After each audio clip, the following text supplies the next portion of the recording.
dopo l'acquisizione da parte della Easy Green tramite l'asta, questo stabilimento continua a vivere, cioè si riparte davvero con dei presupposti per il futuro. Di qui a dire la strada è in discesa ce n'è di strada da fare.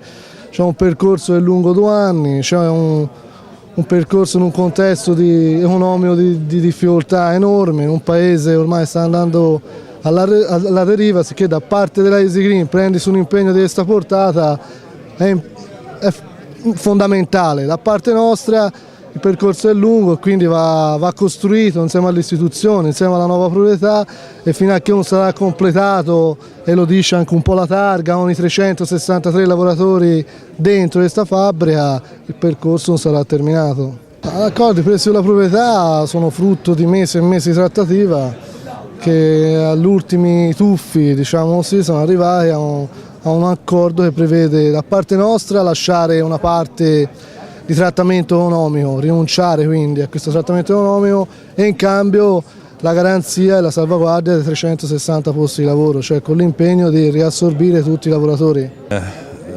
Tanto bisogna ringraziare tutti quei lavoratori che hanno aspettato tanto per poter raggiungere questo risultato. L'onere è pesante, lavoriamo da 1 anno e mezzo per questo obiettivo, siamo arrivati a prendere le chiavi dello stabilimento tra qualche minuto e cominciamo a lavorare da oggi pomeriggio.